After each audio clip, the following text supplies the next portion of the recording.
हाँ जी, मैं अब आप लोगों के लिए लेके आ गया हूँ नेक्स्ट वीडियो के अंदर सीए इंटर कॉस्टिंग के नवंबर 23 के पेपर का सॉल्यूशन। एक एक पॉइंट मेरे पास ये रहा क्वेश्चन पेपर, और इसी के साथ साथ मेरे पास है पीडीएफ सॉल्यूशन जिसके अंदर आंसर्स हैं। कुछ क्वेश्चन ऐसे हैं जिसके अंदर आपके आंसर डिफर कर सकते हैं, वो मैं साथ के साथ आपको बता के चलूंगा कि इस क्वेश्चन में कौन सी जो दूसरी अजम्पशन थी वो पॉसिबल थी। अदरवाइज ऑलमोस्ट सभी क्वेश्चन के आंसर आपको एक्यूरेट मिलेंगे और ऐसा ही सजेस्टेड आंसर में देखा जाएगा।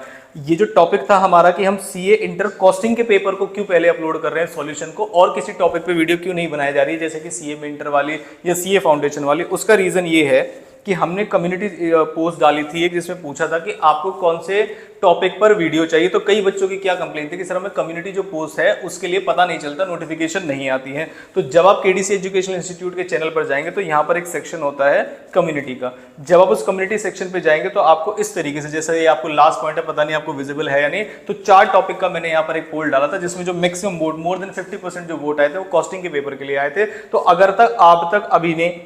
अभी तक आपने अगर क्वेश्चन को, जो हमारा चैनल है उसको सब्सक्राइब नहीं किया है तो जरूर सब्सक्राइब कर लीजिएगा।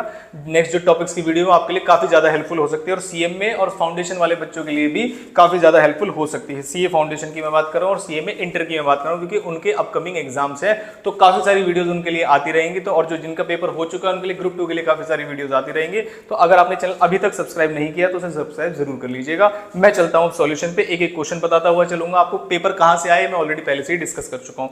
पहला क्वेश्चन था आपका मटेरियल चैप्टर से। मटेरियल चैप्टर में क्वेश्चन एक नॉर्मल क्वेश्चन था और उसने आपसे क्या क्या पूछा था देखिए। परचेज प्राइस गिवन है, ऑर्डरिंग कॉस्ट गिवन है, कैरिंग कॉस्ट गिवन है, कंजम्पशन गिवन है, लीड टाइम गिवन है। क्वेश्चन के अंदर एज सच कोई भी नई बात नहीं थी। जैसे कि आप देख सकते हैं कि जो 200 केजी वाला इंफॉर्मेशन क्वेश्चन में गिवन है, मैक्सिमम जो स्टॉक है, इससे हो सकता है आपकी कोई कंप्यूटेशन रॉन्ग हुई हो। तो सॉल्यूशन के अंदर जब मैं आया तो मैंने पहले क्वेश्चन को लिखा कि एनुअल कंजम्पशन हमारे पास है, ऑर्डरिंग कॉस्ट हमारे पास है, जो कि ऑर्डरिंग कॉस्ट है हमारे पास 150, स्टोरेज कॉस्ट हमेशा परचेज प्राइस पे निकालते हैं तो 6% ऑफ 300 जो 18 रुपए आ जाएगा, परचेज कॉस्ट है 300। इसके बिहाफ पे आप ईओक्यू सॉल्व कर सकते हैं, लेकिन मैं वर्किंग नोट्स के थ्रू गया हूं। पहले क्वेश्चन में मैंने निकाला एवरेज कंजम्पशन पर डे। तो एवरेज कंजम्पशन पर डे कैसे निकलेगा? पूरे साल की जो कंजम्पशन है वो है 1,94,400 और उसके नीचे फिर हमने निकाल दिया 360 डेज से डिवाइड, तो ये आपकी ऑन एन एवरेज कंजम्पशन हमने निकाल ली। मैक्सिमम कंजम्पशन पर डे किस तरीके से निकाली जाती है आपको पता होगा कि हमने मैक्सिमम कंजम्पशन पर डे निकाल ली। फिर आते हैं मिनिमम कंजम्पशन कैसे निकालते हैं, तो वो opening plus closing divide by 2 या maximum plus minimum divide by 2 उस तरीके से निकाला जाता है। तो वहां से हमारी मिनिमम कंजम्पशन पर डे आ गई जो कि है 340 यूनिट्स। अब इस इंफॉर्मेशन के बेस पे हमारा पूरा क्वेश्चन सॉल्व हो सकता है। पहले क्वेश्चन की रिक्वायरमेंट क्या थी मैं वो देख लेता हूं। देखिए सबसे पहले क्वेश्चन निकाला ईओक्यू निकाली, जो कि बेसिक इंफॉर्मेशन से निकाली जा सकती है, √2 × a divide by s, 2 × a × o divide by s। Annual requirement मैंने पहले ही लिखा हुआ है, ये सारी इंफॉर्मेशन मैं पहले ही निकाल चुका हूं। तो हमारा जो ईओक्यू का आंसर आना चाहिए वो है 1800 यूनिट्स का।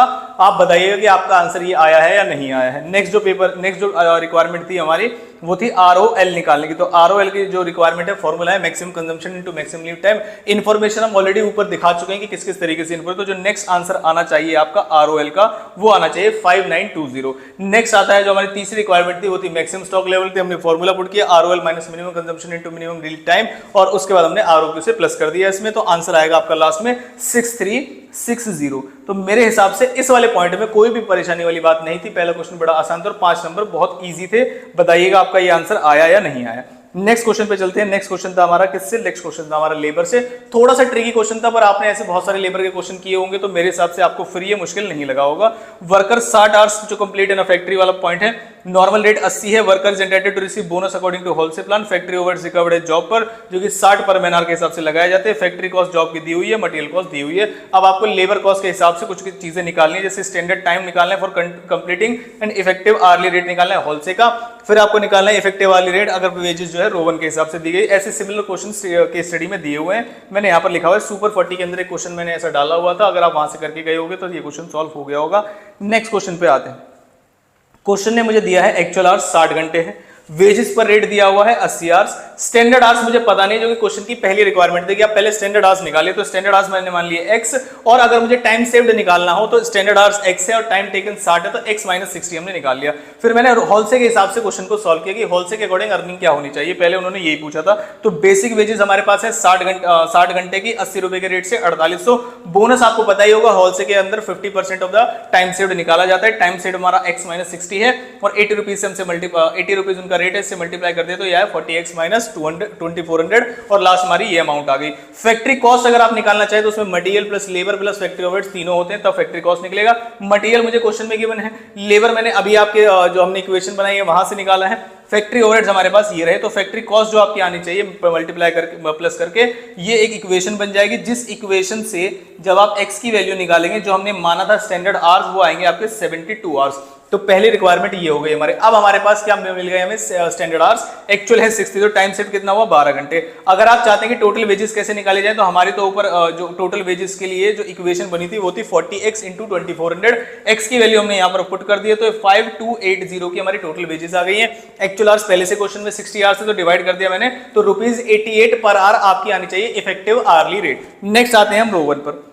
रो 1 का जो क्वेश्चन, अब रो 1 पे निकालना है स्टैंडर्ड आवर्स है एक्चुअल आवर्स, तो बस कंप्यूटेशन वाली बात बाकी है, तो स्टैंडर्ड आवर्स लिख दिया, एक्चुअल आवर्स लिख दिया, time set upon wage rate, total wages निकाली और एक्चुअल आवर्स से डिवाइड कर दिया। तो सेकंड पार्ट में कोई भी प्रॉब्लम नहीं आएगी और जो फॉर्मूला वगैरह है वो आप यहां से चेक कर सकते हैं कि actual hours upon standard hours करते हैं पहले परसेंटेज निकालने के लिए और time save into wage rate करते हैं, वहां पर डायरेक्ट 50% करते थे। ये चेंज होता है रो 1 के अंदर। अब आते हैं नेक्स्ट क्वेश्चन पे, इसका जो आंसर है 93.33। आप मुझे बताइए कि आपका आंसर यही आया या आपने कोई और ट्रीटमेंट तो नहीं की। नेक्स्ट आते हैं फर्स्ट के सी पार्ट पे। फर्स्ट के सी पार्ट पे हमसे क्या पूछा है, फर्स्ट के सी पार्ट पे हमसे पूछा है नंबर ऑफ यूनिट सोल्ड दिया है, सेलिंग प्राइस दिया है, मतलब ये जॉब एंड बैच क्वेश्चन का क्वेश्चन है। और हमसे क्या पूछा था इसमें, जॉइंट प्रोडक्शन कॉस्ट को स्प्लिट ऑफ पॉइंट पे बांटेंगे और उसके बाद सेपरेबल प्रोडक्ट वो बन जाएगा। नेक्स्ट आपसे बोला है कि आप एनआरबी मेथड पे बांटिए। एनआरबी मेथड आपको पता होगा, फाइनल सेलिंग प्राइस में से अगर एक्सपेक्टेड प्रॉफिट है तो वो माइनस करते हैं, अगर आपकी कोई फर्दर प्रोसेसिंग कॉस्ट है वो माइनस करते हैं, एक्सपेक्टेड सेलिंग प्राइस है वो माइनस करते हैं, तब आपकी एनआरबी आती है। कुछ क्वेश्चन में ना गिवन हो तो जो फाइनल सेल्स प्राइस है आपका उसमें से आप फर्दर प्रोसेसिंग कॉस्ट अगर माइनस कर देंगे तो आपकी एनआरबी आ जाती है, जिसके बेसिस पे आपको क्वेश्चन को बांटना होता है। बाकी इंफॉर्मेशन हमारे पास ये रही। इस क्वेश्चन में एक कैच था जहां पे आपकी गलती हुई होगी, वो बताता हूं मैं आपको। देखिए 10% of the quantity of the product A is lost in further processing. इसका मतलब फर्दर प्रोसेसिंग करने के बाद जो भी आउटपुट आई होगी वो 90% को रिप्रेजेंट कर रही होगी, उसको आपको 100% पे ले जाना है। तो स्प्लिट ऑफ पे जो यूनिट्स हैं वो मिलेंगी आपको। तो ए की यूनिट्स प्रोड्यूस एंड सोल्ड, मतलब जो फाइनल यूनिट्स बनी है और फाइनल ही सेलिंग प्राइस दिया हुआ है, ये रिप्रेजेंट कर रही है 90% को। अगर आप इसे डिवाइड करेंगे और स्प्लिट ऑफ पॉइंट पे जानना चाहते हैं कि ए की कितनी यूनिट्स बनी, तो वो आएंगी 4 लाख यूनिट्स। अगर आप मुझसे पूछेंगे कि क्या इस क्वेश्चन के अंदर बच्चों की गलती होने के चांसेस है, आंसर इज यस। आप मुझे बताइए कि आपने ये पॉइंट गलत तो नहीं कर दिया। इसमें जो ए है, मतलब अगर मैं एक डायग्राम के थ्रू आपको समझाना चाहूं इस पॉइंट को, तो ये पॉइंट ये कहता है कि हमने जब स्प्लिट ऑफ पे पॉइंट डाला होगा तो वहां पर प्रोडक्ट बने, मान लीजिए मैंने कहा 2, ए और बी। इस ए प्रोडक्ट को आगे जाके बनाते हैं तो यहां पर तो ये 4 लाख बनता है, यहां पर ये 4 लाख बन के आता है, उसके बाद 10% लॉस हो जाता है और 10% लॉस हो जाने के बाद जो अमाउंट आती है वो आती है 3,60,000। ये यूनिट्स में है। तो कई सारे बच्चों ने क्या गलती की होगी, उन्हें लग रहा है कि ए बन के निकला है, यहां पर भी 3,60,000, जबकि बच्चे ऊपर क्वेश्चन पढ़ते नहीं है, जो कि यहां पर क्लियरली मेंशन्ड है पैराग्राफ के अंदर, क्योंकि बच्चों को पैराग्राफ पढ़ने की आदत नहीं होती, वो टेबल पढ़ते हैं और वहां से क्वेश्चन सॉल्व करना शुरू कर देते हैं, जो कि एक बहुत गलत हैबिट है। यहां पर जब आप आएंगे तो क्वेश्चन ने क्लियरली मेंशन कर रखा है कि 10% of the quantity of the product is lost after further process. तो ए की जो फाइनल यूनिट्स निकली है वो 90% को रिप्रेजेंट कर रही है और आपको इसे सेल वैल्यू अब जब स्प्लिट ऑफ पे लाओगे तो इसे 4 लाख पे दिखाना पड़ेगा। ये एक गलती इस क्वेश्चन में हो सकती है, बाकी क्वेश्चन में कोई भी प्रॉब्लम नहीं है। आपको पहले अपॉर्चमेंट ऑफ जॉइंट कॉस्ट करनी है, जिसके लिए आपको एनआरबी निकालनी होगी। तो मैंने फाइनल सेलिंग प्राइस निकाला ए, बी और सी का, जिसमें से एक प्रोडक्ट ऐसा है जो आगे जा नहीं रहा है। क्वेश्चन में ही लिखा हुआ है कि sale price at split of, मतलब इसको तो हम आगे ले जाते ही नहीं है, जो बी प्रोडक्ट है, तो बी का जो market value of split of है वही उसका एनआरबी होता है। ये आपने किया होगा, तो ये सिंपल सी बात थी इसमें। तो हमने फर्दर प्रोसेसिंग कॉस्ट वगैरह माइनस करके एनआरबी निकाली और एनआरबी के बेस पे आपकी जो जॉइंट कॉस्ट थी, फर्दर प्रोसेसिंग कॉस्ट थी, उसको बांट दिया, जो कि थी 57,26,000। ये हमारी जॉइंट कॉस्ट आ रही है और 57,26,000 कहां से आया, वो क्वेश्चन में गिवन था। ये हमने पहले जॉइंट कॉस्ट की अपॉर्चमेंट की, जो कि क्वेश्चन ने पहले बोला था। नेक्स्ट क्वेश्चन पढ़ते हैं। अज्यूम करना है आपको कि जो ए और सी प्रोडक्ट है आपका, वो स्प्लिट ऑफ पे भी बिक सकते हैं 7 रुपए के और सी बिक सकता है 9 रुपए का। यहां पर काफी सारे बच्चों ने गलती की होगी कि जो ए की जो क्वांटिटी ली होगी उन्होंने, इवेल्युएशन जो निकाला होगा, तो इवेल्युएशन ऑफर में आपको क्या करना था, फाइनल सेल्स प्राइस जो ए का अब मिल रहा है वो 9.5 है। मैं चेक कर लेता हूं दोबारा, ये 9.5 का सेलिंग प्राइस है। ये जो 9.5 का सेलिंग प्राइस है ए का, ये फाइनल सेल प्राइस है। लेकिन जब मैं इसे स्प्लिट ऑफ पे बेचूंगा तो स्प्लिट ऑफ पे 4 लाख यूनिट्स जाएगी इसकी, और जो रेट है वो 7 रुपए, जो अभी आपने क्वेश्चन में देखा। तो मैंने देखा कि फाइनल सेल्स वैल्यू और जो मेरी स्प्लिट ऑफ सेल्स वैल्यू अगर मैं इसे माइनस कर दूंगा तो मेरी इंक्रीमेंटल रेवेन्यू आ जाएगी, और इस इंक्रीमेंटल रेवेन्यू को जनरेट करने के लिए मैं करता हूं इसमें फर्दर प्रोसेसिंग कॉस्ट, जो कि आपके सामने लिखा हुआ है। जो आप माइनस करेंगे तो देखेंगे इंक्रीमेंटल प्रॉफिट जो ए का है वो नेगेटिव में जा रहा है, जबकि जो प्रोडक्ट सी है वो पॉजिटिव में जा रहा है। तो आप क्या डिसीजन देंगे? तो डिसीजन हमने नीचे दिया कि डिसीजन क्या करना चाहिए। ए को जो अभी ऑफर है मेरे पास, ऑफर क्या था? स्प्लिट ऑफ पे बेचने का, ए के लिए एक्सेप्ट कर देना चाहिए, और बी के इफेक्ट क्या होगा इसका? Sale at split off. इसका मतलब क्या है कि ए को वो चाह रहे हैं कि एक्सेप्टेंस ऑफर क्या था कि स्प्लिट ऑफ पे मेरा प्रोडक्ट बिक रहा है, तो क्या बेच दो? Answer is yes. आपकी इंक्रीमेंटल रेवेन्यू अदरवाइज नेगेटिव हो जाएगी फाइनल बनाने के बाद। और बी के लिए हम रिजेक्ट कर देंगे ऑफर को, क्योंकि फाइनल बनाने के बाद आपका 3,10,000 की इंक्रीमेंटल रेवेन्यू आ रही है। तो ए के लिए मेरा डिसीजन ये रहा और बी के लिए मेरा डिसीजन ये रहा। ये यहां तक पॉइंट क्लियर है। प्रॉफिट्स आप चेक कर लीजिएगा, ये जो पीडीएफ है आपको डिस्क्रिप्शन बॉक्स में मिल जाएगी। नेक्स्ट आते हैं, नेक्स्ट पॉइंट पे आया हमारा सिंपल क्वेश्चन। किस चीज का क्वेश्चन है? ये कॉन्ट्रैक्ट का क्वेश्चन है। मेरे ख्याल से आपने इतने सारे कॉन्ट्रैक्ट के क्वेश्चन किए हुए हैं, जिसमें से एक क्वेश्चन में हमेशा हमेशा हमेशा बच्चों से बोलता हूं कि एक क्वेश्चन ऐसा है वो जरूर करके जाइएगा जिसके अंदर आपको कॉस्ट ऑफ वर्क अनसर्टिफाइड ये निकालना पड़ता है, दिया नहीं होता। और इसके लिए एक इलस्ट्रेशन है स्टडी मैट के अंदर। और ये पहचानते कैसे हैं कि ये क्वेश्चन इस चीज का है? तो पहचान इस क्वेश्चन की ये है कि जरा क्वेश्चन को ध्यान से समझिए। यहां पर 60% जो है ऑफ द कॉन्ट्रैक्ट कंप्लीट हुआ है, और आर्किटेक्ट ने जो कॉन्ट्रैक्ट प्राइस को वेरीफाई किया है या जो सर्टिफाई किया है वो 50% को किया है। जब ये दो चीजें अलग अलग गिवन होती हैं कि कॉन्ट्रैक्ट कितना खत्म हुआ और सर्टिफाई कितना किया, तब उस केस में कॉस्ट ऑफ वर्क अनसर्टिफाइड निकाला जाता है। जो स्टडी मैट के अंदर क्वेश्चन है वो 2/3 करके दिया है, बिल्कुल सिमिलर क्वेश्चन है और कुछ भी नहीं है। तो मैंने इसके सॉल्यूशन में आसानी से जो अमाउंट हम सीधा सीधा निकाल सकते हैं, जो चीजें हमें गिवन थी वो मैंने डायरेक्ट लिख दी है। यहाँ पर सुपरवाइजर की सैलरी को लेकर बड़ी प्रॉब्लम हुई होगी, आपने यहाँ पर 12 महीने कर दिया होगा, जो मैं जानता हूं कि बच्चे जो है मंथ्स नहीं पढ़ते, कहां से लेके कहां तक बनाना है। जब आप इस क्वेश्चन को ध्यान से पढ़ेंगे तो क्वेश्चन जो कॉन्ट्रैक्ट शुरू हुआ है वो 1/8 को शुरू हुआ है, 1/8 को कॉन्ट्रैक्ट शुरू हुआ है, और हमसे जो पूछ रहा है बनाने के लिए, वो बनाने के लिए बोल रहे 31 मार्च। तो आपको पता होगा कि इसके लिए आपके पास कितने महीने हो गए? सिर्फ 8 महीने हो गए हैं। यहां पर कई बच्चों ने गलती की होगी कि जो सुपरवाइजर है 18,000 पर मंथ है, तो 18,000 को इंटू 8 करेंगे आप, और फिर 40% को टाइम जो है कॉन्ट्रैक्ट पे दिया, तो पूरी 8 महीने की सैलरी का 40% हम इस कॉन्ट्रैक्ट पे चार्ज करेंगे। तो पहली गलती आपकी यहां हो सकती थी। दूसरी गलती आपकी हो सकती थी कि आपको निकालना था कॉस्ट ऑफ वर्क अनसर्टिफाइड। कई बच्चे छोड़ के आ गए होंगे कि क्वेश्चन में कॉस्ट ऑफ वर्क अनसर्टिफाइड है ही नहीं, निकलेगा कैसे वो देखिए। डेप्रिसिएशन पे मैं बाद में आता हूं। अभी तक जब पूरा क्वेश्चन था उसका cost of contract up to date निकालोगे तो 51,66,000 आएगी, जो कि क्वेश्चन ने बोला था कि हमारा कॉन्ट्रैक्ट 60% कंप्लीट हो गया है। अब अगर कॉन्ट्रैक्ट को 60% कंप्लीट करने तक इतनी खर्चा हो जाता है तो बताओ 100% पे कितना होगा? तो डिवाइड कर दे तो हमने टोटल एक्सपेक्टेड कॉस्ट आ गई हमारी 86,10,000, जिसमें से आर्किटेक्ट ने जो सर्टिफाई दिया है वो 50% है। तो हमने जितना कॉस्ट करना था उसका 50% सर्टिफाई हो गया, ये हमारा 43,05,000 आ गया। तो मेरा खर्चा हुआ है अभी तक 51,66,000 का, जिसमें आर्किटेक्ट ने सर्टिफिकेट दिया है 43,05,000 रुपए का। जो हमारा कॉस्ट ऑफ वर्क अनसर्टिफाइड आ गई वो आ गई 8,61,000। एक वर्किंग नोट ये था जिसमें आपको प्रॉब्लम हो सकती थी कॉस्ट ऑफ वर्क अनसर्टिफाइड में। दूसरा है डेप्रिसिएशन, मेरे ख्याल से उसमें ज्यादा दिक्कत नहीं आई होगी आपको। उनका प्लांट जो है 60,000 का वो ट्रांसफर कर दिया था हमने 31/12 को। इसका मतलब 3 महीने उसमें एडिशनल नहीं जाएंगे, सिर्फ 5 महीने के लिए हमने इस्तेमाल किया। तो इसके वर्किंग नोट में बड़े आसान तरीके से हमने जो जिस पे 5 महीने का डेप्रिसिएशन लगना चाहिए था उसे अलग कर लिया कॉस्ट में से, और जितनी रिमेनिंग कॉस्ट है उस पर 8 महीने का डेप्रिसिएशन लगाया। डेप्रिसिएशन में भी कई सारे बच्चों ने 12 महीने का डेप्रिसिएशन दिया होगा, तो उसमें गलती हो सकती है आपकी। तो ये दोनों मिला के आपका डेप्रिसिएशन है, डेप्रिसिएशन की अमाउंट हमने यहाँ पर पुट कर दी। क्वेश्चन की रिक्वायरमेंट दी थी आप क्वेश्चन का कॉन्ट्रैक्ट अकाउंट बनाइए और हमें दिखाइए नोशनल प्रॉफिट, और नोशनल प्रॉफिट की जो अमाउंट आ रही है वो आ रही है आपकी 4,95,000। आई होप आपका आंसर भी यही रहा होगा। आगे चलते हैं हम, इस वाले क्वेश्चन को हमने खत्म कर दिया और पहला पूरा क्वेश्चन हमारा खत्म हो चुका है। 1-2 एडजस्टमेंट आपकी गलत रही होंगी 1-2 क्वेश्चन में, जहां तक मैं समझ सकता हूं, या तो 8 मंथ्स नहीं पढ़े होंगे आपने, या कॉस्ट ऑफ वर्क अनसर्टिफाइड नहीं निकाला होगा कॉन्ट्रैक्ट अकाउंट में। बाकी इस क्वेश्चन में कोई परेशानी नहीं थी, पहले वाला पूरा क्वेश्चन खत्म। सेकंड क्वेश्चन बहुत ज्यादा कंट्रोवर्शियल क्वेश्चन है। देखो अभी से मैं इस क्वेश्चन पे 5 स्टार लगा देता हूं। 5 स्टार इसलिए क्योंकि मैं आपको गारंटी देता हूं कि जो मैंने आंसर यहां पर दिया है उससे आपका कई सारे बच्चों का आंसर इससे डिफर करेगा। रीजन बिंग की कुछ अमाउंट्स ऐसी हैं जिसमें साइलेंट है, वो बता नहीं रहा है कि ये रॉ मटेरियल का है या फिनिश गुड्स का है। क्योंकि अगर मान लीजिए इंश्योरेंस है या फ्रेट है या कोई भी ऐसा एक्सपेंस है जो रॉ मटेरियल के गिवन है, रॉ मटेरियल के लिए तो प्राइम कॉस्ट से पहले आएगा, और अगर वो फिनिश गुड्स के लिए है तो वो प्राइम कॉस्ट के बाद आएगा, मतलब लास्ट में जाके ऐड होगा। तो इस चक्कर में कई सारे पॉइंट्स इसमें ऐसे हैं जो गड़बड़ हो सकती है। मैंने अपनी असम्पशन पे पेपर सॉल्व किया कि मैं उससे किससे रिलेटेड मान रहा हूं, आप उससे से किसी से भी रिलेटेड मान सकते हैं, जैसे रॉ मटेरियल है, वर्किंग प्रोग्रेस है, फिनिश गुड्स है, मटेरियल परचेज है, फ्रेट इनवर्ड है। आप इस फ्रेट इनवर्ड को प्राइम कॉस्ट से पहले भी लिख सकते हैं। अब ये कौन सी वाली फ्रेट इनवर्ड है ये आपको देखने की जरूरत है, मैं आपको चेक कराता हूं मैंने क्या किया है, जरा ध्यान से देखिए। मेरे मटेरियल कंज्यूम्ड में क्या क्या आया है, मेरी अजम्पशन जनरली आईसीआई के आंसर्स जो उन्होंने RTP, MTP, study mate, suggested answers में दिए होते हैं उनको लेके होते हैं कि आईसीआई क्या स्टैंड लेता है, तो उसी के अकॉर्डिंग मैंने आंसर लिखा है। सजेस्टेड आंसर का हालांकि फाइनली हम वेट करेंगे कि उनका आंसर क्या रहा होगा। तो मेरे वाला जो मटेरियल कंज्यूम्ड है उसमें मैंने 27 लाख किया ओपनिंग स्टॉक, फिर परचेज प्लस फ्रेट इनवर्ड और closing stock of raw material यहां तक माइनस कर दिया। नेक्स्ट आया आपका डायरेक्ट वेजेस, वो क्वेश्चन में डायरेक्टली गिवन था। और डायरेक्ट एक्सपेंस में आपने पहली गलती जो कॉस्ट ऑफ स्पेशल ड्राइंग है और पावर एंड फ्यूल है, हो सकता है आपने यहां ना लिखा हो, आपने बाद में लिखा हो, मेरे हिसाब से वो यही आना चाहिए और बाद में लिखा गया पॉइंट गलत हो सकता है इस पॉइंट को लेके।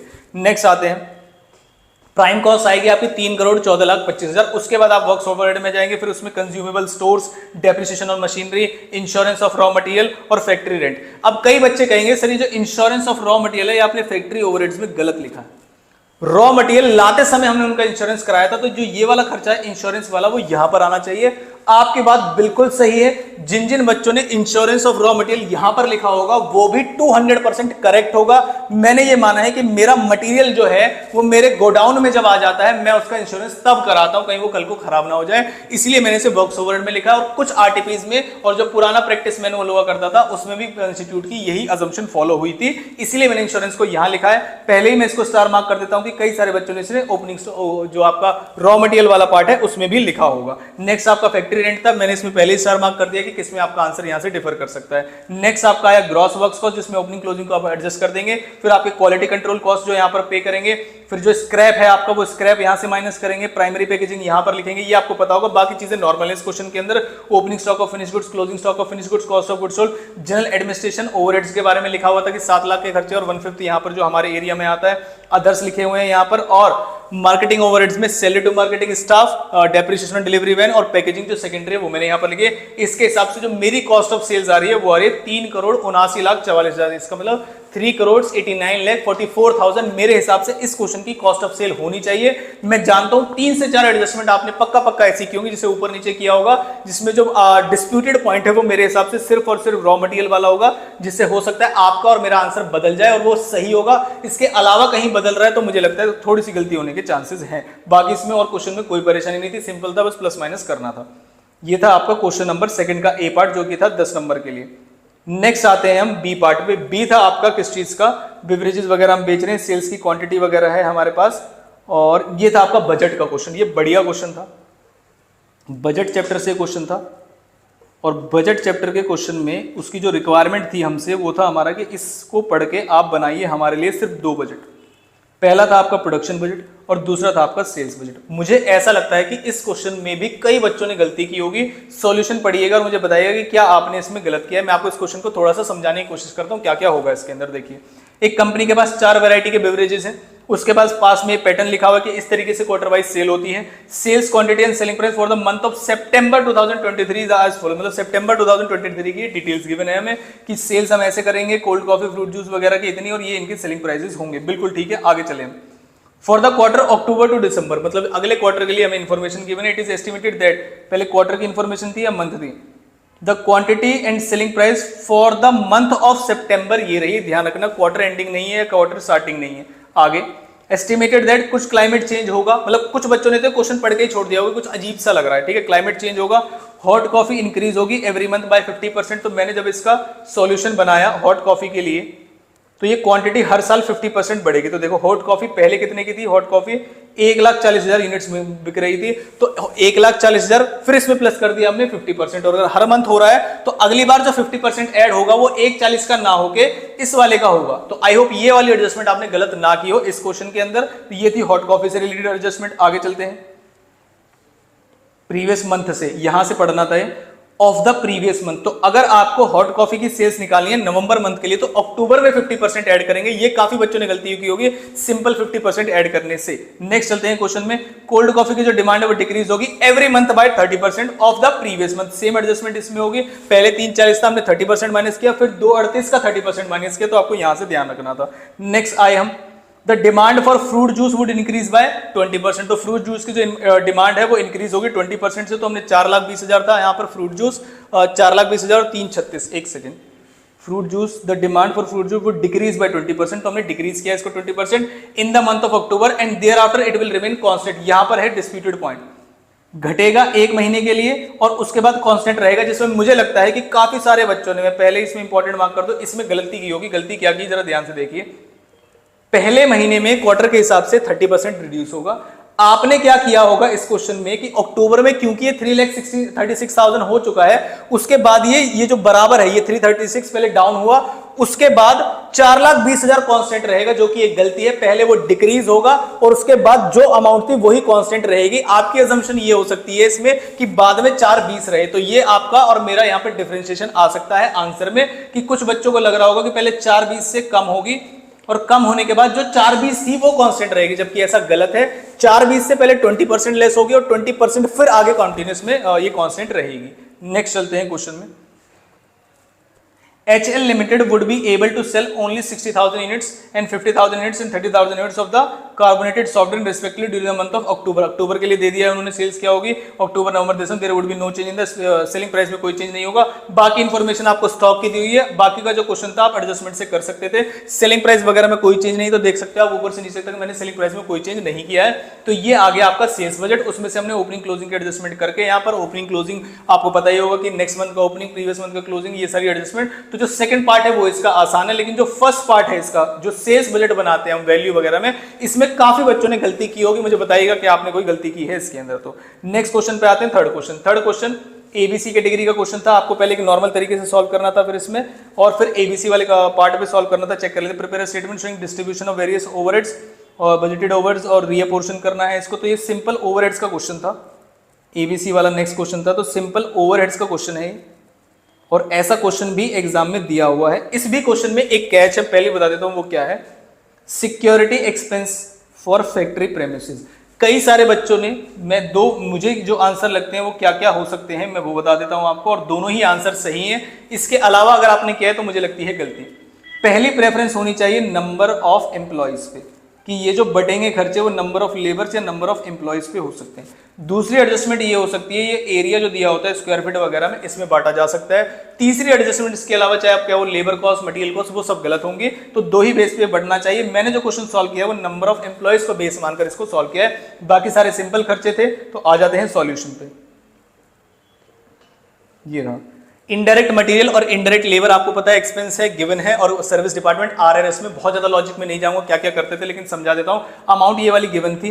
दूसरा फैक्ट्री रेंट। अब आ जाते हैं फैक्ट्री रेंट। क्वेश्चन पढ़िए आप, फैक्ट्री रेंट किस में बटना चाहिए, तो फ्लोर एरिया में बटना चाहिए। इस रेशियो को हमने लिया और उठाकर यहां पर रख दिया। एक दो जीरो आगे पीछे हो सकती है लिखने में, लेकिन कैलकुलेशन में आपको कोई गलती नहीं मिलेगी। जैसे कई रेशियो वगैरह लिखते समय, जैसे मान लीजिए मैंने लिखा 21, 5, 1, 3, हो सकता है कहीं 30 हो, तो वो एक बार आप क्रॉस चेक कर लीजिएगा। बाकी आंसर में कोई गलती नहीं है, ध्यान रखिएगा। लिखते समय अगर कोई पॉइंट वगैरह या अमाउंट मैंने छोड़ दी तो वो आप एडजस्ट कर लीजिएगा, बाकी आंसर में कोई भी गलती नहीं होगी।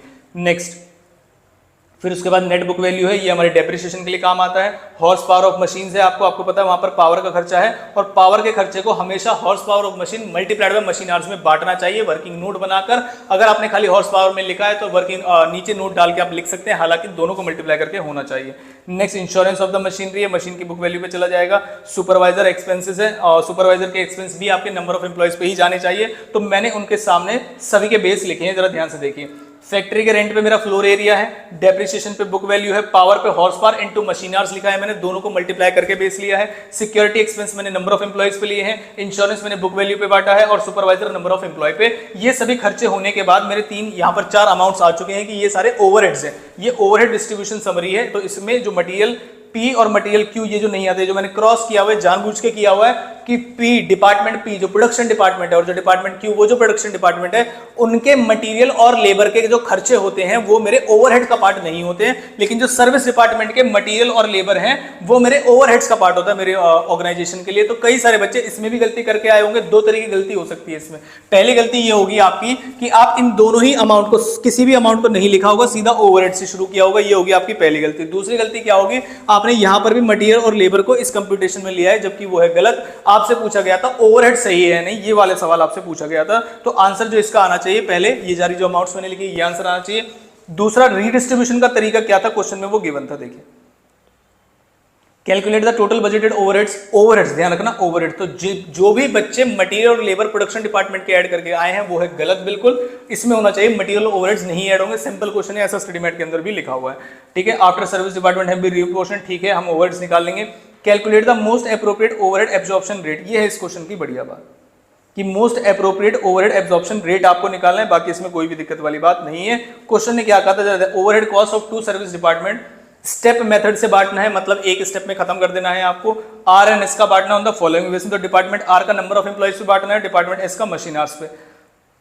तो ये हमने आर और एस के खर्चे, पहले आर के खर्चे पकड़े हमने, आर को माइनस किया और किस में बांटा, 2 में, किस में, तीनों में बटेगा, मतलब पी में, क्यू में और नेक्स्ट कौन सा है, एस। तो पहले हमने एक डिपार्टमेंट के खर्चों को खत्म किया, बेस हमने मशीन आर लिया है, लास्ट वाले का पॉइंट लिख देता हूं मैं, नंबर ऑफ एम्प्लॉइज का 10:30:4 सेम में नहीं बढ़ता। उसके बाद जब इसको टोटल कर लोगे तो टोटल आएगा इसका 71,664। उसको जब क्वेश्चन ने बोला था कि इसको मशीन आर में बांटना, जब मशीन आर में लास्ट डिपार्टमेंट के खर्चे बांटेंगे तो सिर्फ दो में ही बांटेंगे, पी और क्यू में, एस का खर्चा आर में नहीं बटेगा। स्टेप मेथड ऐसा कहता है, आपने भी आई होप ऐसा ही किया होगा। इसके बाद हमारे टोटल ओवरहेड्स निकल जाएंगे जो कि दोनों प्रोडक्शन डिपार्टमेंट के हैं। जो थर्ड क्वेश्चन था इसमें था डिस्प्यूट, जरा ध्यान से देखिए, तो थर्ड पार्ट था इसका, आपसे बोला है कि बताइए सबसे बढ़िया एप्रोप्रिएट ओवरहेड एब्जॉर्प्शन रेट क्या होगा। अब मैं गया क्वेश्चन में, 2 ही ओवरहेड निकाले जाते हैं, सबसे डोमिनेंट मशीन आर रेट या लेबर आर, यही 2 तरीके निकाले जाते हैं। अब जरा ध्यान से देखिएगा इस क्वेश्चन में, क्वेश्चन के अंदर मशीन आर्स भी हैं, क्वेश्चन के अंदर लेबर आर्स भी है। आप दोनों में से कोई एक मेथड भी ले सकते हो, मतलब दोनों को ही मशीन आर से डिवाइड कर दिया। मेरा ऐसा मानना था, जब क्वेश्चन ने आपसे बोला कि मोस्ट एप्रोप्रिएट बताइए आप, तो आपको थोड़ा सा दिमाग लगाना चाहिए था। देखिए कैसे, जो डिपार्टमेंट पी है आपका उसके अंदर लगते हैं 4000 घंटे, और जो डिपार्टमेंट क्यू है आपका उसके अंदर लगते हैं 1000 घंटे। तो आप देखोगे कितने गुना है, ये 4 टाइम्स है। तो मेरे हिसाब से ये सही वेटेज नहीं है कि दोनों का एक में ही बांटो। फिर आप जब लेबर आवर्स में आओगे तो ये 2000 है और ये 6000 है, ये उल्टा हो गया, ये 3 गुना ज्यादा है। तो आपको ये डिसाइड करना था कि कौन सा डोमिनेटिंग है। तो जो डिपार्टमेंट पी है वो मशीन आर डोमिनेटिंग है और जो डिपार्टमेंट क्यू है वो लेबर आर डोमिनेटिंग है। तो दोनों के ही खर्चे को, एक को मशीन आर से और एक को लेबर आर से, तो डिपार्टमेंट जो पी के खर्चे हैं वो मशीन आर से बटने चाहिए और डिपार्टमेंट पी के खर्चे जो है वो लेबर आर से बटने चाहिए। और जो डिपार्टमेंट आपका कौन सा है, क्यू है, उसके खर्चे जो है क्या बोल दिया मैंने, रुक जाइए, ये है डोमिनेटिंग। तो डिपार्टमेंट पी जो है वो मशीन आर से बटने चाहिए। क्या हमने उसी में ही बात है, तो डिपार्टमेंट पी जो है वो हमने बांटे हैं, क्या ऊपर नीचे लिख दिया है मैंने, एक बार चेक कर लेता हूं। लेबर आर्स 6000, लेबर आर्स 6000, क्या मैंने सही जगह लिखे हैं, यस, डिपार्टमेंट क्यू में लिखे हैं। और मशीन आर्स 4000, क्या मशीन आर्स मैंने 4000 सही लिखे हैं, यस, वो किस में लिखे हैं, डिपार्टमेंट पी में, यस।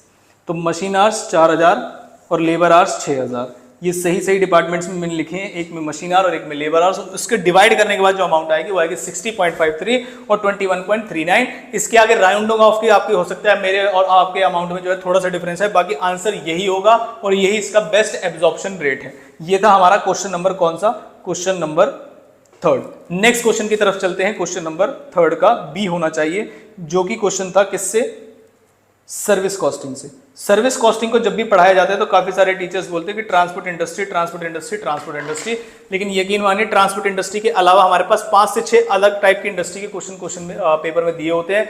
मैक्सिमम जो क्वेश्चन कराए जाते हैं वो आपको ट्रांसपोर्ट के कराए जाते हैं और वो सही अप्रोच है जब आप ट्रांसपोर्ट को समझ लेते हो। लेकिन जिन बच्चों ने जिनको ये शौक लग रहा है इस वाले क्वेश्चन में कि ये पता नहीं कहां से आ गया, तो स्टडीमेट में जाइएगा, टोल का, हॉस्पिटल का और आईटी सॉफ्टवेयर कंपनी का, हर एक कैटेगरी, कोचिंग इंस्टीट्यूट्स का भी उसके अंदर एक क्वेश्चन है।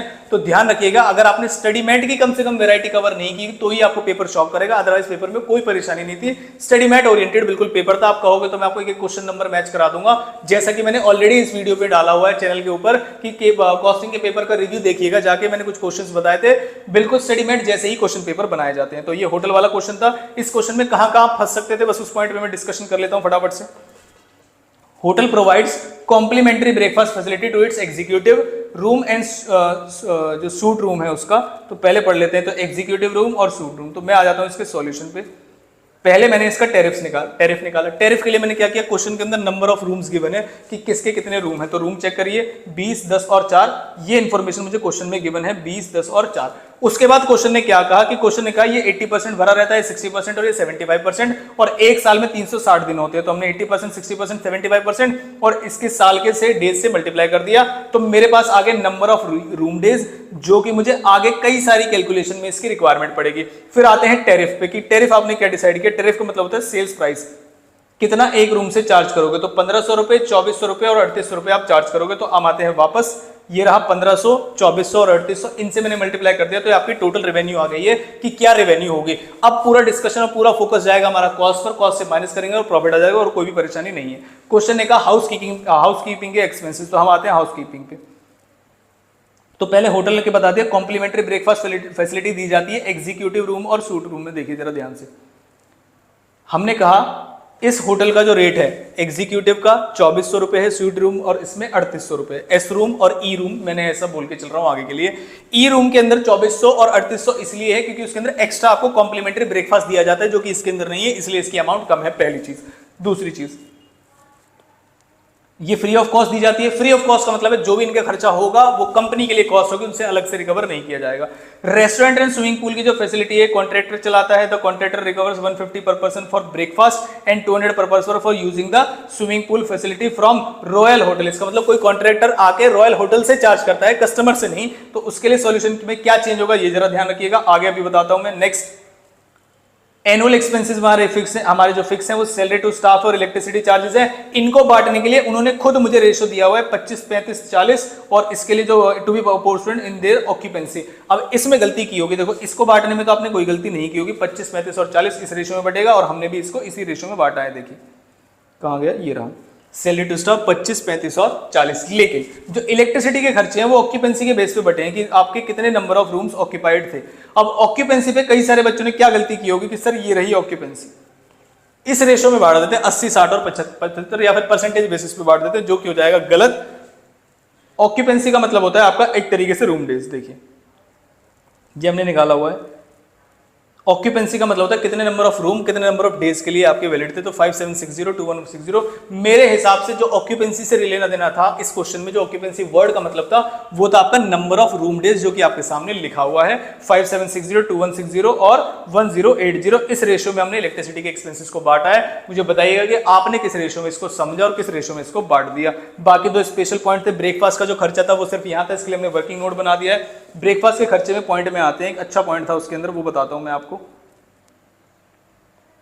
कहां चले गए हम, ये 150 जो है ये पर पर्सन था, और रूम की ऑक्यूपेंसी क्या थी जरा ध्यान से देखिए एक बार। रूम की ऑक्यूपेंसी देख लेते हैं कि एक रूम में कितने लोग रहते हैं। ठीक है, डिलक्स रूम वगैरह की इंफॉर्मेशन हो गई हमारी। स्विमिंग पूल की 150 पर पर्सन है, कॉन्ट्रैक्टर से स्विमिंग पूल की इंफॉर्मेशन ले ली, सैलरी स्टाफ अपोर्शन करेंगे इसमें। You are required to calculate the double occupancy in each category of room. ये जो यहाँ से पॉइंट था, जिस भी बच्चे ने ये नहीं पढ़ा तो उसमें उनके दो खर्चे गलत आएंगे, एक ब्रेकफास्ट का कॉस्ट और एक कॉस्ट और आएगी अभी आपकी जो स्विमिंग पूल वाली थी। देखिए एक रूम में डबल ऑक्यूपेंसी, इसका मतलब एक रूम में दो लोग रहते हैं, और अगर आप ब्रेकफास्ट दे रहे हैं एक रूम के अंदर 150 रुपीज का, इसका मतलब एक रूम में एक बार ब्रेकफास्ट नहीं, दो लोगों के लिए ब्रेकफास्ट जाएगा, तो वो 300 रुपए चार्ज किया जाएगा, जिसके लिए मैंने वर्किंग नोट भी बनाया है कि ये जो 150 रुपीज पर पर्सन है ये एक पर्सन के लिए, और वहां पर ऊपर लिखा हुआ है क्वेश्चन में कि ये दो पर्सन के लिए बनाना है आपको। देखिए 150 पर पर्सन है, पर रूम नहीं है ब्रेकफास्ट के लिए। और नीचे क्वेश्चन ने खुद बोला है कि हमारे होटल में दो लोग थे, मतलब रूम की जो ऑक्यूपेंसी है वो 2 पर्सन की है, तो 150 रुपए इंटू 2 करके तब आप इसका सॉल्यूशन करेंगे। और मुझे लगता है काफी सारे बच्चों ने इसे गलत किया होगा, खाली 150 लेके आ गए, जो कि एक गलत आंसर है। तो यहाँ पर 300 था, और जो 200 रुपए पर पर्सन स्विमिंग पूल के लिए था वो था हमारा 400, जो कि एक ही कैटेगरी के जो होटल है लास्ट वाला एस कैटेगरी जो रूम है उसके लिए ही चार्ज किया जाएगा। तो 300 और 400 रुपए इसका आंसर होना चाहिए कि 300 और 400 के बेस पे यहाँ पर रिकवर किया जाना चाहिए, जो कि जो ब्रेकफास्ट की फैसिलिटी है वो हमने सिर्फ यहाँ ऐड की है, और जो आपकी स्विमिंग पूल की जो कॉस्ट है वो लास्ट वाले खाली उसके अंदर आएगा। तो ये यहाँ से हमने मल्टीप्लाई किया है, नंबर ऑफ रूम डेज से मल्टीप्लाई कर दिया, तो ये खर्चा आ गया। आई होप आपने भी ऐसा ही किया होगा। कई सारे बच्चों ने ये जो डबल ऑक्यूपेंसी वाला पॉइंट है वो स्किप कर दिया होगा, जिसकी वजह से उनका आंसर आएगा गलत। ये मेरे सामने टोटल कॉस्ट आ गई है, रेवेन्यू में ऊपर पहले से टोटल टैरिफ निकाल चुका हूँ। ये आपका इंडिविजुअल रूम का प्रॉफिट है, और ये आपका टोटल रूम का प्रॉफिट है, मतलब पूरे होटल का प्रॉफिट है। तो ये आप ध्यान रखिएगा, ये अच्छा क्वेश्चन था, इसमें गलती के चांसेस काफी ज्यादा है। नेक्स्ट क्वेश्चन पे आते हैं, फोर्थ का ए पार्ट किस चीज का क्वेश्चन है जरा ये देखते हैं। ये क्वेश्चन एबीसी का क्वेश्चन है, जैसे आपने देख ही लिया होगा पहले से ही। तो ये क्वेश्चन था एबीसी का एबीसी के क्वेश्चन में पूछा क्या है जरा ध्यान से देखिए। पहले अभी रिक्वायरमेंट पे चलते हैं। क्वेश्चन ने कहा आपको टोटल कॉस्ट निकालनी है और सेलिंग प्राइस निकालनी है 3 प्रोडक्ट्स की। अभी ट्रेडिशनल अप्रोच फॉलो करनी है जो अभी फॉलो कर रही है कंपनी, वो आपको निकाल के दिखाना है कॉस्ट क्या है पर यूनिट और सेलिंग प्राइस पर यूनिट क्या है। उसके बाद क्वेश्चन में एबीसी के हिसाब से निकालना है और उसके बाद बताना है कि कौन सा ओवर प्राइस है और अंडर प्राइस है। इसमें मेरे हिसाब से कोई भी गलती के चांसेस नहीं थे, सिंपल क्वेश्चन था। सॉल्यूशन कैसे करना था वो दिखाता हूं मैं आपको। क्वेश्चन के अंदर ट्रेडिशनल कॉस्टिंग मेथड के अंदर डायरेक्ट मटेरियल, डायरेक्ट लेबर वगैरह आपको दिया हुआ है। मैं क्वेश्चन पढ़वा देता हूं आपको, देखिए क्या है ये क्वेश्चन के अंदर। पहले देखो कई सारे बच्चे क्या करते हैं, टेबल से क्वेश्चन शुरू करते हैं। जो बच्चे टेबल से क्वेश्चन शुरू करते हैं, मान के चलिएगा कहीं ना कहीं एक मिस्टेक आपकी होने ही वाली, जैसे टोटल क्वेश्चन, टोटल जो आंसर है उस पर आपका फर्क पड़ता है। तो पहले यहां से पढ़िए क्वेश्चन को। जेएच प्लास्टिक लिमिटेड है, एसएमएल है, ठीक है, सिंपल ट्रेडिशन एब्जॉर्प्शन कॉस्टिंग भी फॉलो कर रहे हैं। Total production overhead are allocated on the basis of machine hours. Machine hours के बेसिस पे आप ओवरहेड्स को बांटते हैं। Machine hour rate for allocating the production overhead वो कितने हैं 240। तो इसका मतलब आपको पहले मशीन आवर्स निकालने हैं हर एक प्रोडक्ट के और उसे 240 से मल्टीप्लाई कर दोगे तो फैक्ट्री ओवरहेड्स आ जाएंगे। ट्रेडिशनल कॉस्टिंग के अंदर सेलिंग प्राइस जो है वो मार्कअप ऐड किया है आपने 40%। मार्कअप का मतलब यहां पर ये है कि कॉस्ट में 40% जोड़ देंगे आप प्रॉफिट के तो वो सेल्स आ जाएगी, मतलब जितनी भी कॉस्ट आएगी उसमें 40% ऐड कर दीजिए, आपका सेलिंग प्राइस आ जाएगा। ये इन्फॉर्मेशन आपके पास है। अब इसमें मशीन आवर्स कैसे निकलेंगे वो बताता हूं मैं आपको, देखिए जरा ध्यान से। मशीन आवर पर यूनिट है 0.30 और टोटल मशीन जो टोटल यूनिट्स बनाई जा रही है वो है 7500। तो जब आप 7500 को 0.30 से मल्टीप्लाई करोगे तो आपके मशीन आवर्स आएंगे। ऐसी 12500 इंटू 0.5, ऐसी 9000 इंटू 0.5 जैसे 4500 आपका आएगा। तो ये मशीन आवर्स की जो कैलकुलेशन है वो दिखा देता हूं मैं आपको। ये रही आपकी नंबर ऑफ मशीन आवर्स की कैलकुलेशन। ये product S, product M, product L तीनों के लिए है। ये टोटल आपके मशीन आवर्स आएंगे यहाँ पर। फैक्ट्री ओवरहेड्स हमने कैसे निकाले, क्वेश्चन के ने पहले ही बोल रखा है हमें कि आपका 240 का रेट है, machine hour rate multiplied by machine our per unit. तो मशीन आवर का रेट है और कितने पर यूनिट आप बना रहे हैं, इससे हमारा फैक्ट्री ओवरहेड्स आ गया 288। तो यहां पर हमने इसको ऐड कर दिया है वर्किंग नोट के अंदर और ये रहे हमारे टोटल मशीन आवर्स। तो आप चेक कर सकते हैं, इसके लिए हमने नोट 1 बनाया है कि ये अमाउंट किस किस तरीके से आई है। 72, 96 और 180 टोटल मिला के 28 है जो कि इंडिविजुअल प्रोडक्ट पे हमने बांट दिया है। ये क्वेश्चन ने एब्जॉर्प्शन कॉस्टिंग के अंदर बेस बताया था कि आपको मशीन आवर का बेस लेना है। नेक्स्ट क्वेश्चन पे जब हम चले तो यहाँ पर आपको कॉस्ट पर यूनिट और सेलिंग प्राइस निकालना था। तो प्राइम कॉस्ट में पहले ही ऊपर कैलकुलेट कर चुका हूँ। यहाँ पर मैंने ट्रेडिशनल कॉस्टिंग के अंदर में सेलिंग प्राइस तक आ चुका था 270, 320 और 430 मेरी कॉस्ट आई है टोटल कॉस्ट। इनका सभी का 40% मैंने यहाँ पर ऐड कर दिया है। तो यहाँ पर आपका सेलिंग प्राइस आ गया। अब मैं इसे एबीसी से सॉल्व करने जब जाऊंगा तो मेरी जो यहाँ तक की इंफॉर्मेशन है प्राइम कॉस्ट तक की, जो मैंने यहाँ पर लिख देता हूं मैं, जो मेरी प्राइम कॉस्ट तक की इंफॉर्मेशन है वो बिल्कुल सेम रहेगी तीनों प्रोडक्ट के लिए। तो मैं दोबारा से मटेरियल लेबर ऐड ना करके मैंने सीधा उठाया यहाँ से और प्राइम कॉस्ट बांट दिया। फैक्ट्री ओवरहेड्स को बांटने के लिए ही एबीसी कॉस्टिंग सिस्टम आया, जिसके लिए मैंने बनाए हैं ये स्टेटमेंट। देखिए जरा ध्यान से, आ जाते हैं। परचेज डिपार्टमेंट के जो कॉस्ट है उसके लिए खुद दिया है नंबर ऑफ परचेज ऑर्डर्स, तो उस रेशो में बांट देंगे हम। नंबर ऑफ परचेज ऑर्डर्स कितने हैं वो यहाँ पर दिख सकते हैं आपको। Number of purchase order ratio में बांटना है, इसमें कोई भी दिक्कत वाली बात नहीं है। मशीन सेटअप कॉस्ट है, नंबर ऑफ मशीन सेटअप्स पे, क्वालिटी कंट्रोल है, नंबर ऑफ इंस्पेक्शंस पे, और मशीन कॉस्ट है मशीन आवर्स पे। मशीन आवर्स के लिए ऑलरेडी हमने वर्किंग नोट बना दिया है। जैसे जैसे क्वेश्चन ने बोला वैसे वैसे हमारे पास 1, 2, 3, 4 खर्चे थे हमारे पास। रेशो उनके सामने दिया हुआ है। कॉस्ट ड्राइवर मैंने यहाँ पर लिखा हुआ है। रेट निकालना चाहोगे तो रेट भी निकल जाएगा और तीनों प्रोडक्ट है उस पर चारों खर्चे हमने ऐड कर दिए हैं। तो ये हमारे टोटल ओवरहेड्स हो गए। बांटने का तरीका हमने नंबर ऑफ यूनिट्स के बेस पे निकाला कि नंबर ऑफ यूनिट्स के बेस पे हमने यहां से डिवाइड कर दिया तो पर यूनिट की जो कॉस्ट है वो आ गई है। ओवरहेड पर यूनिट निकाल लिया है हमने और ओवरहेड पर यूनिट निकालने के बाद हम गए इधर फैक्ट्री ओवरहेड्स में, नंबर ऑफ यूनिट्स से मल्टीप्लाई करके इस तरीके से हम क्वेश्चन को कर सकते हैं। जब टोटल कॉस्ट निकालनी है, मुझे क्वेश्चन ने बोला था कि पर यूनिट कॉस्ट बतानी है, पर यूनिट सेलिंग प्राइस बताना है। तो this is my per unit total cost and this is selling price. आपको फैक्ट्री ओवरहेड्स के बाद कुछ गिवन नहीं है तो यहीं पर मेरी स्टेटमेंट खत्म हो जाती है। यहां पर भी मैंने 40% ही ऐड किया और ये फाइनल सेलिंग प्राइस आएगा एज पर एबीसी। अब मेरे पास देखिए जरा ध्यान से, 378, 448, 602 इनको मैंने उठा के यहां पे लिखा 378, 448, 602। ये ट्रेडिशनल कॉस्टिंग के हिसाब से था। एबीसी कॉस्टिंग के हिसाब से मेरी जो अमाउंट है वो मैंने यहां पर लिख दी। अब देखिए ट्रेडिशनल कॉस्टिंग के हिसाब से 378 है सेलिंग प्राइस, एबीसी के हिसाब से 411 होना चाहिए। तो इसका मतलब ये जो अमाउंट है ये डिफरेंस है और इससे अंडर प्राइस है, मतलब कम किया हुआ है, आपको बढ़ाना चाहिए। ट्रेडिशनल कॉस्टिंग के हिसाब से 448 है मेरा प्रोडक्ट एम। जब मैंने एबीसी के हिसाब से निकाला तो वो 430 है। इसका मतलब मेरा 17.66 रुपीज का डिफरेंस है। पहले ज्यादा है और बाद में कम प्राइस आ रहा है तो ये मेरा ओवर प्राइस्ड है। सेम 602, 598 ये भी ओवर प्राइस है। डिफरेंस मैंने आपके सामने लिख दिया, कोई कंप्यूटेशन एरर यहाँ पर नहीं है। तो आप चेक करिएगा, आपका भी आंसर यही होना चाहिए और यही इसका फाइनल आंसर होगा। इसमें कोई और अजम्पशन पॉसिबल नहीं है। अगर आप लगा के आए तो वो जबरदस्ती की अजम्पशन है और आपका क्वेश्चन हो सकता है गलत। नेक्स्ट क्वेश्चन पे आते हैं। नेक्स्ट क्वेश्चन आपका मार्जिनल कॉस्टिंग के था। शटडाउन वाला पॉइंट अगर आप नहीं करके गए तो हो सकता है कई बच्चों का गलत हो सकता है। शटडाउन पॉइंट बाकी क्वेश्चन में कोई दिक्कत वाली बात नहीं थी। देखिए क्वेश्चन के अंदर सेल्स यूनिट्स गिवन है, सेलिंग प्राइस गिवन है, वेरिएबल कॉस्ट गिवन है 80% का, fix cost during the period जो है 4,20,000 है, company is continuously suffering losses. Question ने बता दे कंटिन्यू लॉसेस में है, मैंने कहा जरा एक बार वेरीफाई कर लूं जरा कि कैसे लॉसेस में है। प्लांट अगर शट डाउन करना है तो पर यूनिट सेलिंग प्राइस 15 रुपए है, जिसमें वेरिएबल कॉस्ट 12 रुपए की 80% है, तो बाकी बचा contribution ₹3 per unit. Number of units मुझे 60,000 गिवन, तो 60,000 यूनिट्स मल्टीप्लाई बाय 3 मैंने लिखा ना 1,80,000 का मेरे पास कंट्रीब्यूशन है, जिसमें से क्वेश्चन ने कहा मेरे पास फिक्स कॉस्ट 4,20,000 की। तो डिफरेंस आपको अभी दिख रहा होगा कि इस क्वेश्चन के अंदर मेरे पास है लॉस 2,40,000, जो कि क्वेश्चन ने भी बोला था कि कंपनी अभी लॉसेस फेस कर रही है, तो मैंने उसको वेरीफाई कर लिया कि हाँ लॉस तो फेस कर रही है। अब आप क्या चाहते हैं मुझसे ये बताइए, तो मैंने अब क्वेश्चन से आगे बढ़ा। उन्होंने कहा आगे जाके हम क्या करेंगे, उन्होंने कहा फिक्स कॉस्ट आगे जाके हम अगर शट डाउन करेंगे तो रिड्यूस हो जाएगी 2,50,000 से। अब कई बच्चों के मन में डाउट होगा कि सर अगर हम प्लांट को बंद ही कर देंगे तो फिक्स कॉस्ट होगी ही क्यों? अगर हम प्लांट को शट डाउन कर रहे हैं तो फिक्स कॉस्ट तो जीरो हो जानी चाहिए, ये रिड्यूस क्यों रही है? तो आपको इससे ये समझना था कि ये जो हम शट डाउन है ये फाइनल शट डाउन नहीं है, मतलब फाइनल जो शट डाउन है वो नहीं है, ये टेम्परेरी शट डाउन है, मतलब कुछ समय के लिए, कुछ सीजन के लिए, या जो भी उन्होंने डिसाइड किया हुआ पहले से उतने समय के लिए शट डाउन करके बाद में उसे दोबारा रन करेंगे, या शट डाउन करने के बाद वो उस जगह को खाली नहीं कर रहे हैं। ये दो असम्पशन पॉसिबल है इसके लिए, इसी के बेस पे आगे क्वेश्चन सॉल्व होगा। क्वेश्चन ने कहा कि हमारी जो आगे जाके फिक्स कॉस्ट है वो 2,50,000 से कम हो जाएगी, और इस शट डाउन करने की जो प्रक्रिया है इसमें कुछ खर्चे लगेंगे जो कि 25,000 से है। तो अब हमें आगे अगले सॉल्यूशन पे, अगर प्लांट शट डाउन होगा तो क्या होगा, तो हमारी जो 4,20,000 की कॉस्ट है वो तो नहीं होगी, 2.5 लाख कम हो जाएंगे उसमें से, तो इसका मतलब 1,70,000 का, चाहे वो रेंट हम पे करें कुछ भी करें अब भी होगा, और बंद करने पर 25,000 का लॉस होगा, मतलब 25,000 की कॉस्ट एक्स्ट्रा लगेगी, जिसमें मेरा जो टोटल लॉस आ रहा है वो है 1,95,000। मेरा जो ऊपर लॉस अभी करंट में चल रहा है, अगर बंद ना करूं तो हो रहा है 2,40,000, लेकिन अगर मैं बंद कर दूं तो मेरा लॉस होगा 1,95,000, जो कि सही, मतलब 240 और 195। लॉस को कम करना या प्रॉफिट को बढ़ाना बात एक ही होती है, इसलिए जो हमारी एडवाइस है आपको वो है to shut down the plant, क्योंकि उसके केस में एग्जिस्टिंग सिचुएशन में 240 का लॉस आ रहा है और न्यू सिचुएशन में 195 का लॉस आ रहा है, इसका मतलब कम लॉस आ रहा है, तो आपको शट डाउन कर देना चाहिए। नेक्स्ट आया क्वेश्चन ने पूछा whether plant should be shut down, तो हमने बता दिया yes plant should be shut down with immediate effect. Next find out the shut down point in units, तो वो आपको पता ही होगा, फिक्स कॉस्ट माइनस अनअवॉइडेबल जो कॉस्ट होती है उसको माइनस कर देते हैं, और कंट्रीब्यूशन पर यूनिट से, तो ये हमने यूनिट्स में निकाले, जिसका आंसर आना चाहिए 75,000 यूनिट्स, और सेल्स वैल्यू में निकाला है तो सेलिंग प्राइस से मल्टीप्लाई कर दिया आपने, ये शट डाउन पॉइंट यूनिट्स का आंसर होगा।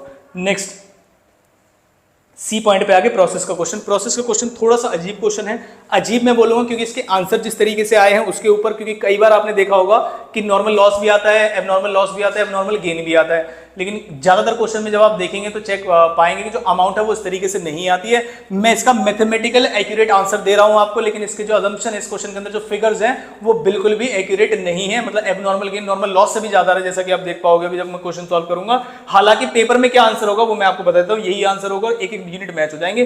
प्रोसेस ए बनेगा आपका, जिसके अंदर material, labour, factory overheads as it is आ जाएंगे। यहाँ पर नॉर्मल लॉस क्वेश्चन ने गिवन है, लेकिन उसका जो स्क्रैप है वो जीरो है, वो क्वेश्चन में लिखा हुआ, मैं क्वेश्चन दोबारा नहीं पढ़ रहा हूं। एबनॉर्मल लॉस और प्रोसेस अकाउंट का जो कॉस्ट पर यूनिट है वो इस तरीके से निकाला जाता है, टोटल कॉस्ट को आप ऐड कर लीजिए, माइनस नॉर्मल लॉस, अगर कोई है उसका जो स्क्रैप वैल्यू है उसे माइनस करते हैं, लेकिन यहाँ पर इस क्वेश्चन में कुछ नहीं है, units introduce minus normal loss unit से माइनस करते हैं तो नॉर्मल कॉस्ट पर यूनिट आ जाता है, जिसको आप प्रोसेस एबनॉर्मल लॉस से भी मल्टीप्लाई करते हैं और प्रोसेस बी से, मतलब जो नेक्स्ट प्रोसेस में उससे मल्टीप्लाई करते हैं। तो ये आपकी जो अमाउंट, ये प्रोसेस ए है, इस तरीके से बनेगी, और प्रोसेस ए में आएगा एबनॉर्मल लॉस। प्रोसेस ए में कोई भी नई बात, अच्छी अजीब बात नहीं थी, बिल्कुल सिंपल था। अब आते हैं प्रोसेस बी में, जो प्रोसेस ए से सामान आया पहले हम उसे लेके आए, फिर indirect material, labour, factory overhead सब चीज क्वेश्चन में गिवन है, बाय नॉर्मल लॉस क्वेश्चन है, इसमें 240 और जो बिकनेज नहीं जाने वाला है, मतलब उसकी भी स्क्रैप वैल्यू कुछ नहीं गिवन है क्वेश्चन में। इस क्वेश्चन में जो मुझे नया पॉइंट लगा वो था एबनॉर्मल गेन का। एबनॉर्मल गेन आया है 600 रुपए का, मेरे हिसाब से एबनॉर्मल गेन नॉर्मल लॉस से इतना तो ज्यादा नहीं हो सकता, ये अनरियलिस्टिक फिगर है। हालांकि मैथमेटिकल एप्लीकेशन जो होगी वो उसकी यही होगी, और उसका जो कॉस्ट पर यूनिट आएगा 19।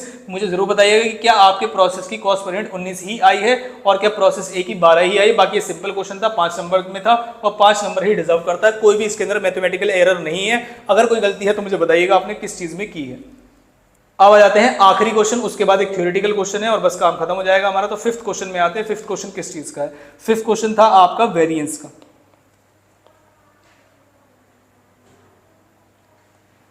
स्टैंडर्ड कॉस्टिंग के अंदर वेरिएंस वाला जो चैप्टर है उसका क्वेश्चन है। ओवरहेड्स का क्वेश्चन है। कई टीचर कहते हैं कि मटेरियल पढ़ के जाओ, लेबर पढ़ के जाओ। उन बच्चों को भी यकीन आ गया होगा कि मटेरियल और लेबर ओवरहेड्स वेरिएंस पढ़ते समय मैक्सिमम टाइम लगता है, ये बात सही है, लेकिन एग्जाम में या तो मटेरियल से आएगा या लेबर से आएगा, ऐसा बिल्कुल भी नहीं है। कई बार बच्चों को धोखा हुआ कि सर हम तो लास्ट टाइम पे मटेरियल रिवाइज करके गए थे अच्छे तरीके से, लेबर क्योंकि हमारे टीचर ने कहा था मटेरियल लेबर इंपॉर्टेंट है। मटेरियल लेबर इंपॉर्टेंट है पढ़ते समय, जब आप पढ़ाई कर रहे हैं तो पूरा फोकस होना चाहिए कैसे कंप्यूटेशन हो रही है, क्योंकि ओवरहेड्स में सिर्फ ओवरहेड वेरिएंस में सिर्फ कंप्यूटेशन वाला पार्ट रह जाता है। मटेरियल लेबर में लॉजिक लगाए जाते हैं, पहले समझाए जाते हैं आपको अच्छे तरीके से। लेकिन एग्जाम के समय पे जो बच्चे इंपॉर्टेंट पढ़ के जाते हैं कि खाली मटेरियल पढ़ जाओ, खाली लेबर पढ़ जाओ, उनके साथ ये दिक्कत आई है। आप बताइएगा कि आपके साथ भी यही प्रॉब्लम आई थी कि आपको बताया गया था कि मटेरियल और लेबर इंपॉर्टेंट है और खाली वही रिवाइज करके आए थे। क्वेश्चन के अंदर कैसी भी दिक्कत नहीं है, सिंपल क्वेश्चन है, किस तरीके से सॉल्व होना चाहिए वो दिखा देता हूं मैं आपको। आंसर नंबर ए, फिफ्थ का ए पार्ट, एक मैंने फॉर्मूला बेस्ड किया है, दूसरा जैसा मैं क्लास में पढ़ाता हूं उसके बेस पे किया है। दोनों ही तरीके से सॉल्व हो सकता था क्वेश्चन। पहले क्वेश्चन में variable overhead efficiency variance given था, तो मैंने वेरिएबल ओवरहेड एफिशिएंसी वेरिएंस का फॉर्मूला लगाया।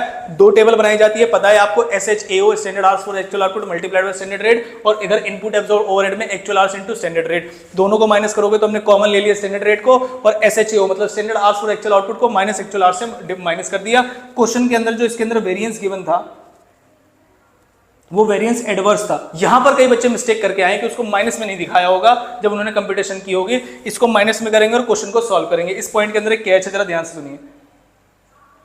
क्वेश्चन ने कहा कि वेरिएबल ओवरहेड पर यूनिट जो है वो 16 रुपीज है और स्टैंडर्ड टाइम पर यूनिट जो है वो 0.8 है। इसका मतलब ये है कि अगर आपको निकालना है पर आवर वाला रेट, मतलब किस तरीके से एक यूनिट का या एक आवर का खर्चा आएगा, तो 16 रुपए, देखो 16 रुपए, ये भी पर यूनिट है और ये भी पर यूनिट है, यानी कि एक यूनिट का 16 रुपए है और एक यूनिट बनाने में लगते हैं 0.8 मशीन आवर्स।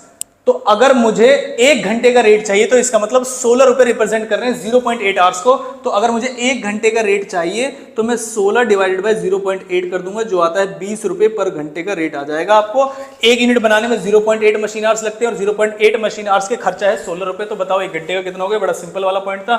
इसकी अमाउंट यहाँ पर फिगर यही भी मैंने लिखा है 16 डिवाइडेड बाय 0.8। इससे आपके एक्चुअल आवर्स आने चाहिए 73440 आवर्स, ये एक्चुअल आवर्स है। इसके बेस पे बाकी आप वेरिएबल ओवरहेड एक्सपेंडिचर पर जो वेरिएंस आता है वो लास्ट के दो अमाउंट्स को माइनस करने से आता है, जिसमें जो डिफरेंस वाला पॉइंट होता है वो होता है आपका स्टैंडर्ड रेट और एक्चुअल रेट वाला। तो यहाँ पर एक्चुअल आवर्स ही होते हैं दोनों में, तो कॉमन ले लिया और standard rate minus actual rate करके हमने इस क्वेश्चन को कर दिया है सॉल्व, जिसका जो आंसर आएगा वो आएगा 31,800। फेवरेबल आंसर आएगा, मतलब एडवर्स नहीं आएगा। नेक्स्ट जो आपका फिक्स ओवरहेड वेरिएंस है, मैंने यहाँ पर टेबल बनाई है, जरा ध्यान से देखिएगा। 3 वेरिएंस मुझसे पूछे हैं, कौन कौन से? एफिशिएंसी, कैपेसिटी और एक्सपेंडिचर। जिस 3 वेरिएंस को निकालने में आपके पास सारी इंफॉर्मेशन अवेलेबल है, देखिए। बाकी डिवाइड करके कुछ आंसर्स आ सकते हैं, यहाँ पर देखिएगा 87,600 इसकी यूनिट्स थी, जिसके ऊपर पर यूनिट वाला खर्चा हमने निकाला तो ₹8 आया। क्या ये क्वेश्चन में गिवन था? जरा ध्यान से देखिए, 8 रुपए। कहां गया? फैक्ट्री ओवरहेड्स 6,72,000 और बजटेड आउटपुट ये रही। तो बजटेड रेट अगर आपको निकालना है तो 6,72,000 में से 84,000 डिवाइड करेंगे आप, तो आपका आंसर जो आना चाहिए वो आना चाहिए आपका 8 रुपए।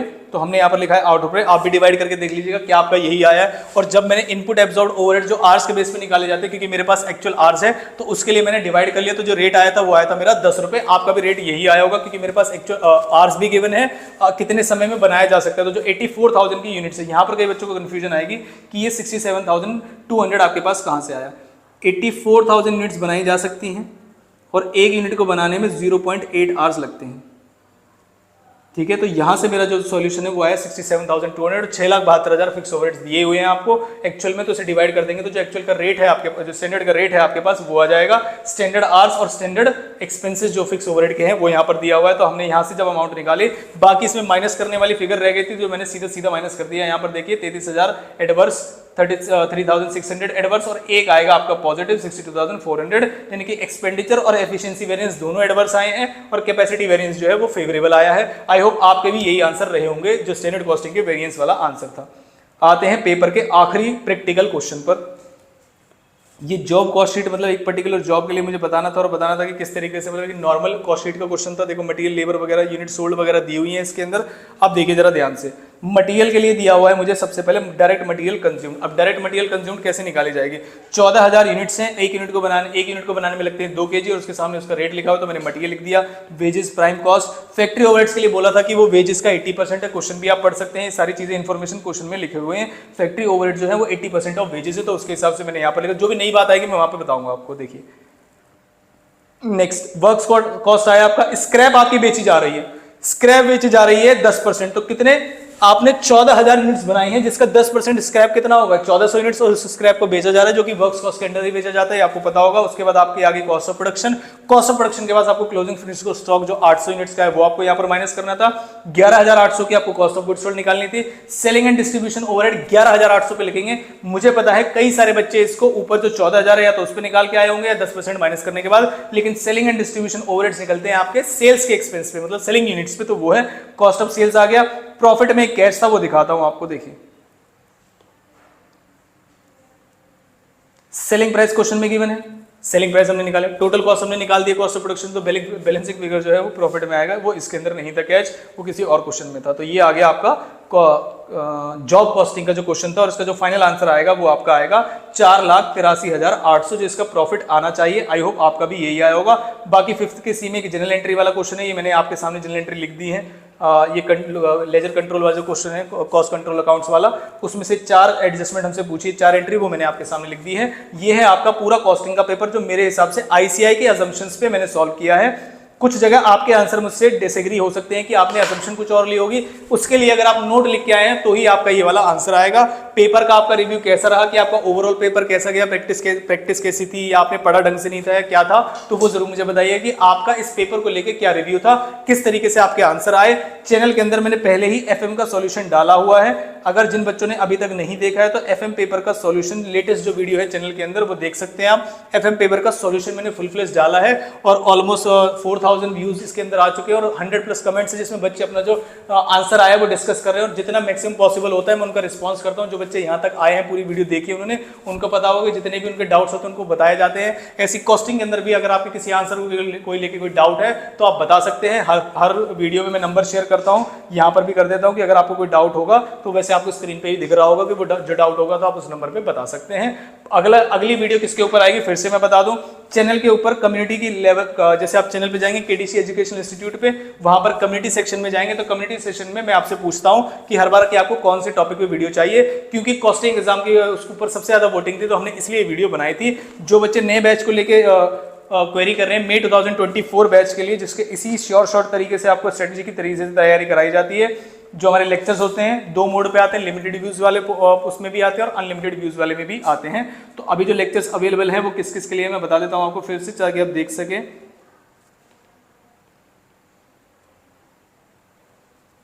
कॉस्ट, डायरेक्ट टैक्स, जीएसटी और एफएम, 4 चीज़ों के लेक्चर्स अवेलेबल हैं आपके लिए। जिन भी बच्चों को पढ़ना है जल्दी से जल्दी एनरोल करिएगा। मई 2024 बैच है, मतलब 2024 एग्जाम के लिए है। फीस आपकी जो नवंबर मंथ अभी चल रहा है, नवंबर और दिसंबर में थोड़ी सी बढ़ जाएगी। नवंबर मंथ में जो फीस होगी वो 50% प्राइसेस पे दिए जा रहे हैं, क्योंकि अभी बच्चों के एग्जाम में जिनके पेपर खराब हो गए किसी भी तरीके से, जो दिसंबर मंथ में होगा प्राइसेस 70% पे होंगे, और जो जैन से प्राइसेस है वो अपने ओरिजिनल 100% पे आएंगे। क्या प्राइसेस रहेंगे, क्या चीजें रहेंगी, वो आप इस नंबर पे 9993 9946 वाले नंबर पे अपनी क्वेरीज भेज सकते हैं, जिसका आपको रिस्पॉन्स मिल जाएगा। नेक्स्ट वीडियो किस पे डालें, मैं जब कम्युनिटी पोस्ट डालूंगा वो आप बता सकते हैं, कमेंट बॉक्स में भी बता सकते हैं। Thank you very much.